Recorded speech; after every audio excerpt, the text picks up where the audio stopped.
que j'ai déposé une plainte, 2 plaintes contre des avocats et une plainte contre un ancien procureur. Vous avez des plaintes sur votre table que vous ne traitez pas. Et vous vous empressez d'aller convoquer la presse pour raconter des histoires sur un dossier où il n'y a ni plainte ni autosaisine. C'est inédit dans les annales du droit de voir un procureur sur un dossier qui n'existe pas. Il n'y a pas de plainte, il n'y a pas d'autosaisine. Un procureur mobiliser toute la police pour soi-disant entendre des médecins, entendre des citoyens, faire tout un cirque pour aboutir à dire que c'est un pauvre citoyen qui serait à l'origine d'une tentative d'empoisonnement. Ce procureur manque de courage parce que ils ont été arrêtés, le chargé de communication du parti, M. El Malick Ndiaye. Mais c'est moi-même qui ai dit, et je le redis ici, que j'ai été victime d'une tentative d'assassinat de la part de la brigade d'intervention polyvalente, unité d'élite de la police. Je le dis et je le redis. Le monsieur qui nous a aspergé d'un liquide très toxique qui a causé beaucoup de désagréments au niveau ophtalmologique, au niveau respiratoire et au niveau gastrique, ce n'est pas un citoyen ordinaire, c'est un élément de la BIP que moi-même j'ai vu asperger le liquide. Et ce procureur-là n'ose pas poser ce débat-là. Il nous parle de Yargassi. Je voudrais dire aux Sénégalais que M. Yargassi est un petit frère à moi, est un militant du parti, qui est toujours à côté de moi. Si vous avez l'habitude de voir les vidéos, même quand j'embarque à l'aéroport pour aller à Ziguinchor, jusqu'au pied de l'avion, c'est M. Yargassi qui m'accompagne. C'est ce monsieur-là que M. Bahoumé allait prendre avec les autres farfelus du parquet pour le désigner en disant que c'est lui qui aurait tenté de m'empoisonner. Pour essayer d'écarter la vraie problématique, c'est-à-dire les services de police qui s'attaquent aux citoyens et qui aspergent de liquide jusqu'à présent non identifiés. C'est ça qui s'est passé.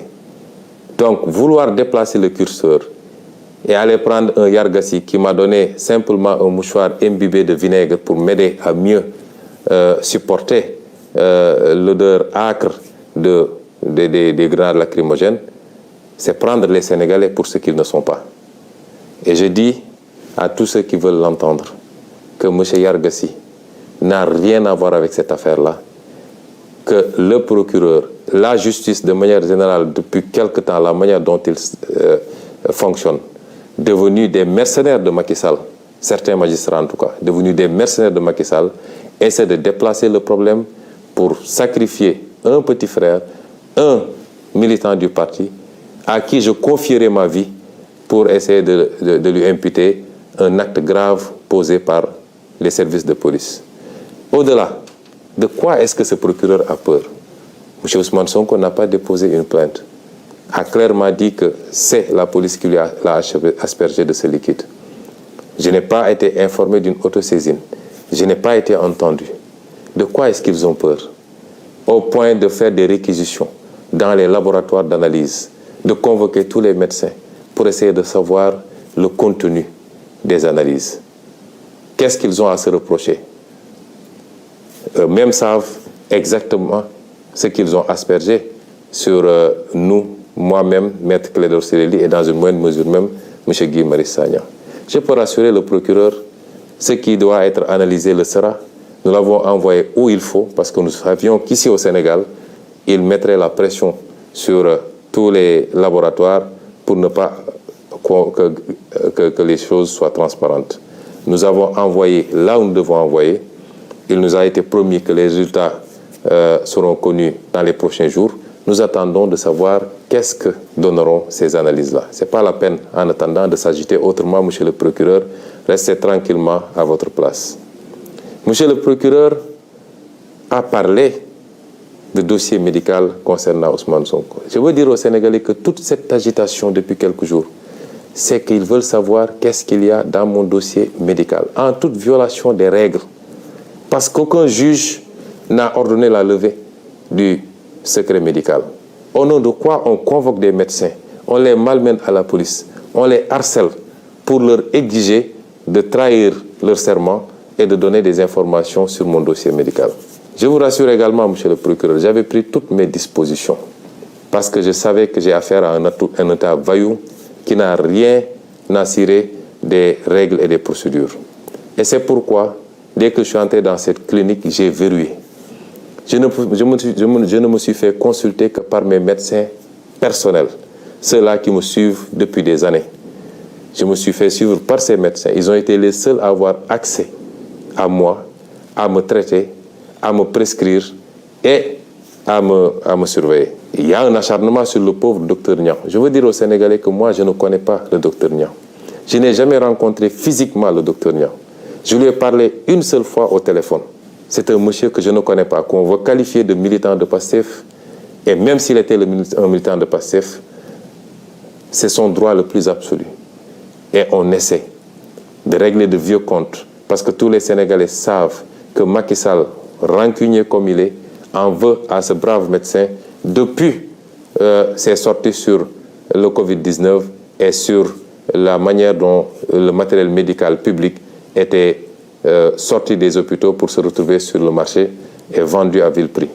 Depuis lors, tout le monde sait qu'il y a un acharnement sur le docteur Niang et sur sa clinique et qu'il leur suffisait d'un prétexte pour essayer de lui nuire. Le docteur Niang ne m'a pas consulté. On ne s'est même pas vu puisqu'il devait partir au Fouta pour des raisons familiales. C'est mes médecins personnels, mon pneumologue, mon ophtalmologue, mon orthopédiste, mon médecin généraliste, eux seuls ont eu accès à moi. Et quand j'en ai terminé, comme je vous le dis, connaissant bien les pratiques de cet État voyou, je n'ai pas laissé mon dossier médical sur place. Et c'est pourquoi je suis étonné d'entendre monsieur le procureur citer un dossier médical. Mon dossier médical est ici avec vous. Je ne l'ai pas laissé là-bas. Tout ce qui a été prescrit est ici parce que je savais qu'ils allaient faire de l'inquisition, parce que ce n'est pas de la perquisition, pour essayer d'avoir accès à mon dossier médical qui relève de ma vie privée et qui ne peut en aucun cas, dans ce cas d'espèce, être à disposition des enquêteurs. S'ils veulent ce dossier médical, ils n'ont qu'à venir le chercher chez moi. Ce dossier, il a cité un dossier H23 00167, évidemment. Le dossier, s'il y a un résidu de dossier, il ne concernera que la partie hôtellerie parce que j'ai séjourné pendant quelques jours. Mais pour tout le reste, le dossier médical est ici, entre mes mains, et ne sera jamais à disposition de cette parodie de justice. Ceci dit, je voudrais rassurer les Sénégalais. Le dossier est suivi comme il doit être suivi. J'ai bénéficié d'un bon traitement de la part de mes médecins. Nous avons envoyé des échantillons là où il fallait, dans plusieurs endroits à l'étranger. Nous attendons les résultats. Et si les résultats concluent dans tel ou tel sens, si rien n'a été découvert, on vous le dira. Si évidemment c'est des produits toxiques qui ont été découverts, nous vous le dirons également. Mais je maintiens, je signe, je persiste et je réitère à dire que j'ai été victime d'une tentative d'assassinat.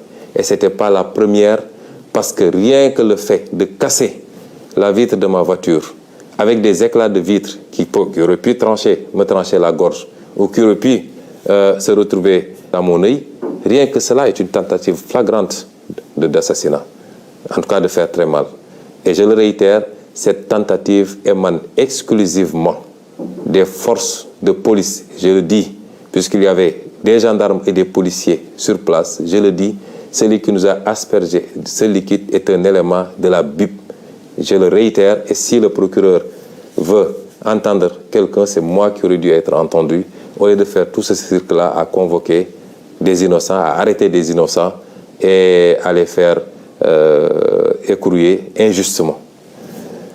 Le procureur, enfin, a fait de longs développements sur, soi-disant, des forces spéciales ou je ne sais pas quoi, commando. Mais vous remarquerez que, et ça c'est ça la politique de Macky Sall, et il ne réussira pas à briser ce pays, à mettre les Sénégalais contre les uns et les autres. Mais vous remarquerez qu'aujourd'hui, porter un nom de famille à consonance casamançaise est devenu un crime sous le régime de Macky Sall. On nous parle de MFDC, on me parle, mais des terroristes du MFDC qui ne peuvent même pas avoir un fusil. qui ont simplement une lunette. Il n'y a pas plus ridicule que ça. Et ils veulent prendre les gens pour des demeurés, pour ce qu'ils ne sont pas. Je le réitère,